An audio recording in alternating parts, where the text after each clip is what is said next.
أعوذ بالله من الشيطان الرجيم. بسم الله الرحمن الرحيم. يا أيها الذين آمنوا استعينوا بالصبر والصلاة إن الله مع الصابرين. صدق الله العظيم. پارہ نمبر 2 سورۃ البقرہ کا درس قرآن چل رہا ہے. آیت نمبر 153 سے آج کا درس قرآن ہے.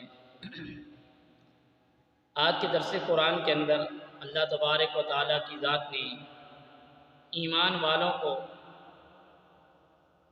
سے یہ بات مخاطب کر کے ارشاد فرمائی ہے کہ تم جب بھی تمہیں کوئی مشکل وقت آئے، کوئی مصیبت آئے، تو تم صبر اور نماز کے ذریعے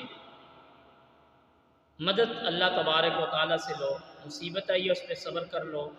جب بھی کوئی مشکل ترین عمل آئے تو آپ نے اس کے اوپر صبر کرنا ہے. کفران نعمت یہ نہیں کہ تم نے اس پہ واویلا کرنا ہے، اللہ کی دی ہوئی نعمتوں کی ناشکری شروع کر دینی ہے. فرمایا ایسا نہیں کرنا ہے، بلکہ اللہ تبارک و تعالیٰ کی ذات تمہیں کبھی اولاد کی نعمت سے محروم کر دیں گے، اولاد دیں گے، کبھی تمہارے پھل ہوں گے، اور اسی طریقے پر تمہارے جو کھیتی باڑی ہوگی یا مال ہوگا اس میں نقصان کر دیں گے. تو آپ نے صبر کا دامن اپنے ہاتھ سے نہیں جانے دینا ہے. اس کی وجہ یہ ہے کہ جب آپ ان کے اوپر صبر کریں گے کہ جو کچھ بھی ہوا یہ میرے اللہ کی طرف سے ہوا، تو اللہ تبارک و تعالیٰ کی طرف سے اللہ نے اپنے محبوب کو فرمایا کہ ایسے لوگ جن کے اوپر کوئی مصیبت آئی، کوئی مشکل آیا، کوئی پریشانی آئی، اس کے اوپر صبر کیا، تو اللہ تبارک و تعالیٰ فرما رہے ہیں کہ محبوب آپ ان سے فرما دیجئے کہ ایسے لوگوں پر جب کوئی مشکل وقت آتا ہے وہ انا للہ و انا الیہ راجعون پڑھتے ہیں، ان کا کوئی بھی نقصان ہوتا ہے تو جب وہ یہ پڑھتے ہیں تو اللہ فرماتے ہیں کہ ایسے لوگوں پر اپنے رب کی طرف سے خاص قسم کی عنایتیں ہوں گی، خاص قسم کی مہربانیاں ہوں گی.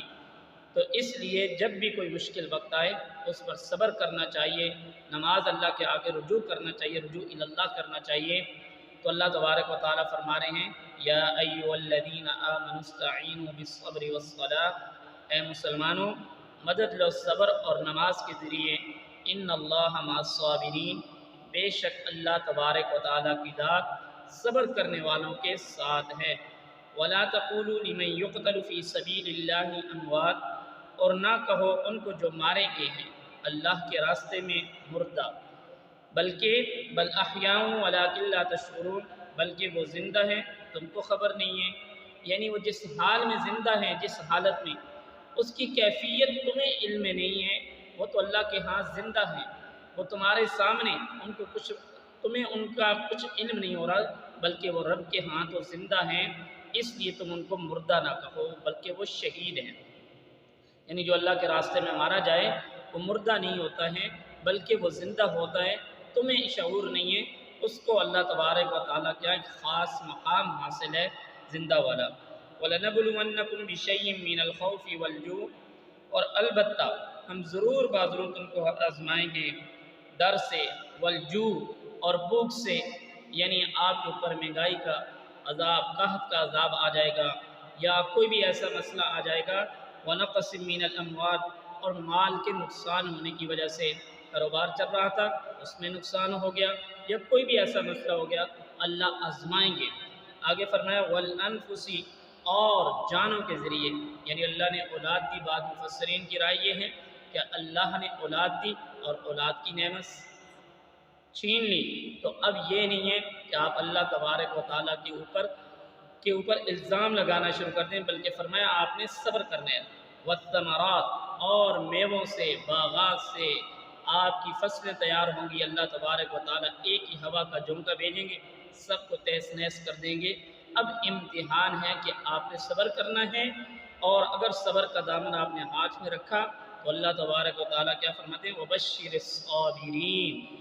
ایسے موقعوں پر جب ان کو کوئی مصیبت پہنچے، کوئی پریشانی پہنچے، تو ان کو چاہیے کہ آپ صبر کریں. اور خوشخبری ہے صبر کرنے والوں کے لیے الذین اذا اصابتهم مصیبہ، جب ان کو کوئی مصیبت آ پہنچے قالوا انا للہ و انا الیہ راجعون، تو کہیں ہم تو اللہ ہی کا مال ہے اور ہم کو اسی کی طرف لوٹ کر جانے والا ہے.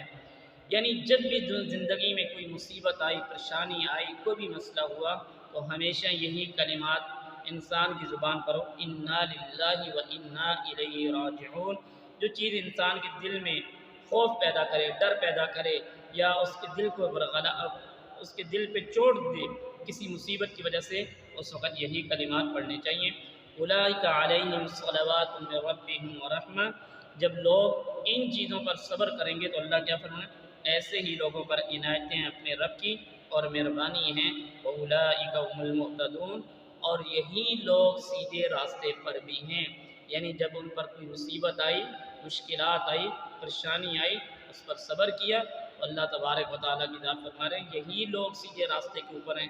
اللہ تبارک و تعالیٰ سے دعا ہے کہ اللہ تبارک و تعالیٰ ہمیں بھی ان مشکل ترین لمحات جب ہمارے اوپر آئی جائیں تو اس وقت اللہ ہمیں اپنا ذکر، اپنا شکر، اور نہ کہ کفران نعمت کرنے کے اللہ ہمیں ہمت دے، بلکہ اپنا شکر اور اپنی یاد کی توفیق عطا فرمائے۔ وآخر دعوانا ان الحمد للہ رب العالمین۔